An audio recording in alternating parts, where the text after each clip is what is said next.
जय हिंद जय बिहार दोस्तों। सबसे पहले मैं आपको बता दे शिक्षक दिवस की हार्दिक शुभकामनाएं आप सब बच्चों को। आज 5 सितंबर है तो हम आपको दे दिए ढेर सारी शुभकामनाएं इसके बारे में। आज हम लोग देखेंगे उसने कहा था का ऑब्जेक्टिव। क्लास 12वीं का हिंदी का लेसन 2 है ये चैप्टर, उसका ऑब्जेक्टिव हम लोग देखेंगे। आप ये बोर्ड पे लिखा हुआ अगर आपको दिखाई नहीं दे तो कोई दिक्कत नहीं, हम बोलेंगे, आप उसको लेकर लिख लीजिएगा। कॉपी और कलम लेकर के बैठ जाइए और हम लोग लिखना शुरू करेंगे। तो समय को ज्यादा बर्बाद ना करते हुए पहले लिख लेते हैं, उसके बाद शिक्षक दिवस को ढेर सारे हम लोग बात करेंगे। चलिए तो पहले कुछ क्वेश्चन को हम लोग लिख लेते हैं। पहला क्वेश्चन आपका है कि पलटन का विदूषक कौन था। क्वेश्चन आपका पहला है पलटन का विदूषक कौन था। उत्तर आपका है वजीरा सिंह। कौन होगा? वजीरा सिंह। आप अपने कॉपी में लिखते चलिए, ये आपका लेसन का मतलब बीच में से निकाला गया ऑब्जेक्टिव है। यह आपके एग्जाम के लिए बहुत ही ज्यादा उपयोगी होगा, बोर्ड एग्जाम के लिए। अगर आप चाहते हैं कि अच्छा नंबर आपका आए तो आप इस क्वेश्चन को उतारते चलिए और रटते चलिए लेसन बाय लेसन। दूसरा क्वेश्चन है बोधा सिंह पानी पिला दो किससे कहा। बोधा सिंह पानी पिला दो किससे कहा। इसका उत्तर होगा लहना सिंह से। किससे कहा था? लहना सिंह से। अगला क्वेश्चन है किसने कहा पानी पिला दो। तो बोधा सिंह कहा था। बोधा सिंह किससे कहा था? लहना सिंह से। लहना सिंह क्या बोला था? बोधा सिंह क्या बोला था कि पानी पिला दो। दोनों क्वेश्चन अगर देखा जाए तो सेम है। देखिए बोधा सिंह मतलब बोधा सिंह ने बोला पानी पिला दो, वह किससे बोला? तो लहना सिंह से बोला। और दूसरा क्वेश्चन है कि किसने कहा पानी पिला दो, तो बोधा सिंह ने बोला। अगला क्वेश्चन है किसने कहा अच्छा मेरी जर्सी पहन लो। तो यह बात लहना सिंह ने बोला था। किसने बोला था? लहना सिंह। अगला क्वेश्चन है बोधा सिंह के पिताजी कौन थे। बोधा सिंह के पिताजी कौन थे? तो इसका उत्तर होगा सूबेदार हजरा सिंह। कौन थे? सूबेदार हजरा सिंह। अगला है नीलगाय का सींग कितना फुट का था। नीलगाय जानते हो, गांव में जो रहता है, खेतों में चरता है नीलगाय, उसी को कहते हैं। उसका सींग कितना फुट का था? तो उसका सींग था 2 फुट 4 इंच का। कितना फीट का था? 2 फुट 4 इंच का। अगला क्वेश्चन है लहना सिंह अंधेरे में किससे टकराया। लहना सिंह अंधेरे में किससे टकराया था? तो उत्तर आपका होगा वजीरा सिंह से। किससे टकराया था? वजीरा सिंह से। जर्मन वाले कितने सिपाही थे? 70। जर्मन वाले कितने थे? 70। अगला क्वेश्चन है बच्चों लहना सिंह कितने सिपाही के साथ आए थे। लहना सिंह कितने सिपाहियों के साथ आए थे? तो उत्तर होगा 8। कितने सिपाहियों के साथ आए थे? 8। अगला क्वेश्चन है सूबेदार को गोली कहाँ लगी थी। सूबेदार को गोली कहाँ लगी थी? तो दाहिने कंधे में लगी थी। कहाँ लगी थी? दाहिने कंधे में।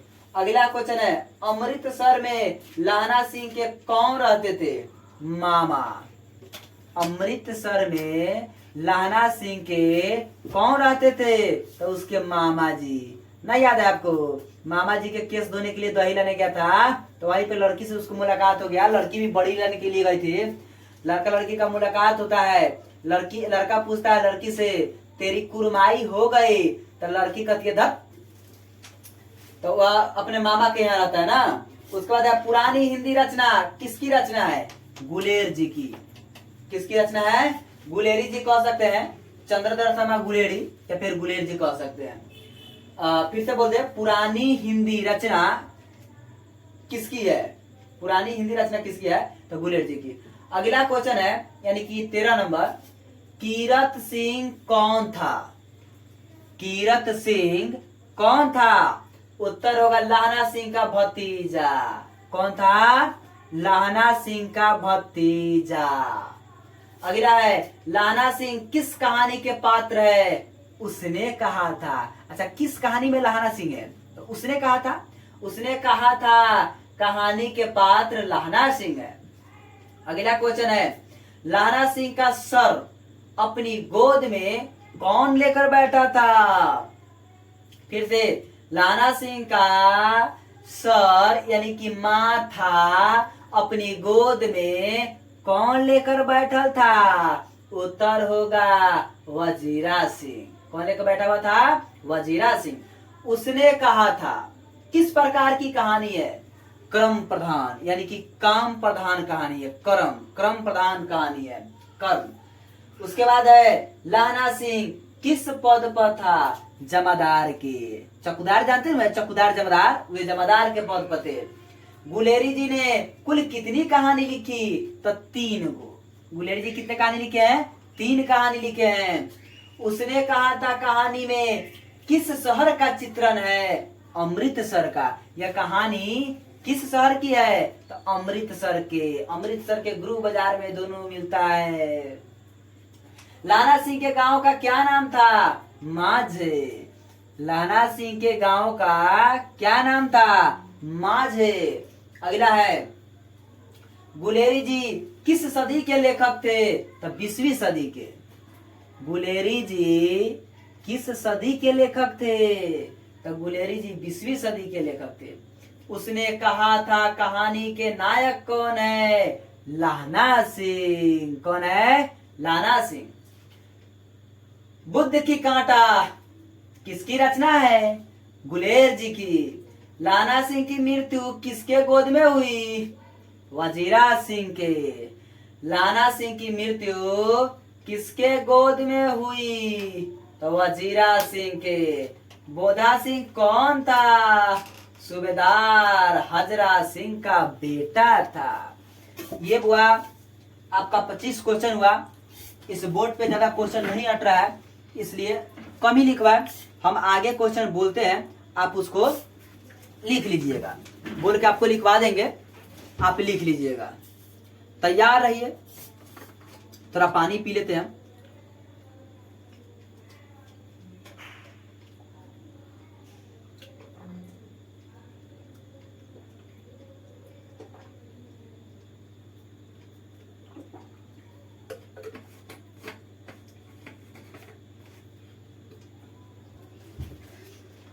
एग्जाम का दिन बहुत कम रह गया आपके लिए। पहले लेसन वाइज हम क्या करेंगे? ऑब्जेक्टिव निकाल के लिख देंगे। उसके बाद क्या करेंगे? सब्जेक्टिव लिखवा देंगे। 1-1.5 महीना के अंदर में पूरा कहानी खत्म हो जाएगा। उसके बाद क्या करेंगे? लेसन वाइज क्या करेंगे? लेक्चर दे देंगे VIP तरीके से कहानी कह के। आपका रिजल्ट फंसेगा नहीं। इतना VIP रिजल्ट, अगर लाइन बाई लाइन आप पढ़ते रह जाइएगा, वीडियो को छोड़िएगा नहीं मेरा, प्रत्येक वीडियो को देखते रह जाइएगा। अपने जो आपके क्लास का वीडियो हो उसको आप देखिए। हम वीडियो तो बहुत सारा डाल रहे हैं, लेकिन आपके क्लास का जो वीडियो है आप वही वीडियो को देखिए। इससे आपको मतलब अपना समय बहुत कम है, आप सब वीडियो देखिएगा, आपका टाइम बर्बाद हो जाएगा। तो हम चाहते हैं कि अपना समय बर्बाद ना कीजिए। समय बड़ा कीमती है, समय का कदर कीजिए। आप अपने सिलेबस पर ध्यान दीजिए। चलिए, टाइम हम आपका बर्बाद कर रहे हैं, इससे पहले क्वेश्चन कुछ लिखवा दे तो फिर बात करेंगे हम लोग। कुरमाई का क्या अर्थ होता है? बच्चों, लड़का पूछता है लड़की से तेरी कुरमाई हो गई? तो लड़की कहती है धप, यानी कि ना, बक क्या बोल रहा है? कुरमाई हो गई। तो कुरमाई का अर्थ होता है बच्चों मंगनी, यानी कि सगाई। तेरी सगाई हो गई, तेरी कुरमाई हो गई। तो कुरमाई का अर्थ क्या होगा? मंगनी या फिर सगाई। अगला क्वेश्चन है, उसने कहा था कहानी कितने भागों में विभक्त है? तब 5 भागों में। फिर से सुनिएगा, उसने कहा था कहानी कितने भागों में बटी हुई है? तो उत्तर आपका होगा 5 भागों में। अगला क्वेश्चन है, गुलेरी जी किस गांव के मूल निवासी है? तो गुलेर के। किस गांव के? गुलेर के। चंद्रधर शर्मा गुलेरी जी का जन्म कब और कहां हुआ था? 7 जुलाई 1883 को हुआ था गुलेर में। चंद्रधर शर्मा गुलेरी जी का मृत्यु कब हुआ था? तो 12 सितंबर 1922 को। कब हुआ था? उनकी मृत्यु पूछा जाए तो 12 सितंबर 1922 को दीजिएगा। उनका जन्म तिथि पूछा जाए तो 7 जुलाई 1883 को दीजिएगा। कौन सा निबंध गुलेरी जी की नहीं है? ऑप्शन में तो ये क्वेश्चन गलत हो गया बच्चों।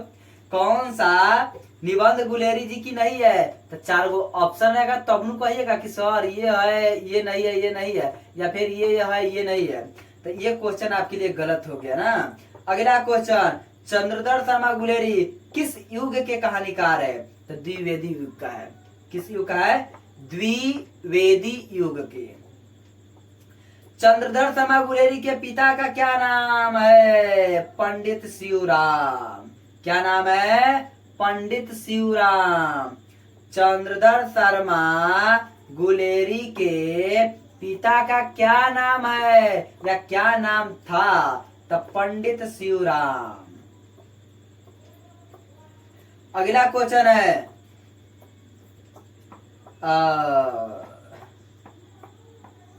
भारतीय सिपाहियों को किसके साथ संघर्ष हुआ? तो जर्मनी के साथ। किसके साथ हुआ? जर्मनी के साथ। सिख राइफल के जमादार लहना सिंह का नंबर क्या था? 77। सिख राइफल के जमादार लहना सिंह का नंबर क्या था? तो नंबर 77 के राइफल थे, सॉरी जमादार थे। कछुआ धर्म किसकी कृति है या किसकी रचना है? गुलेरी जी की। कछुआ धर्म किसकी कृति है? गुलेरी जी की। सरकार ने सूबेदार को जमीन कहाँ दी? लायलपुर में। कहाँ दे? लायलपुर में।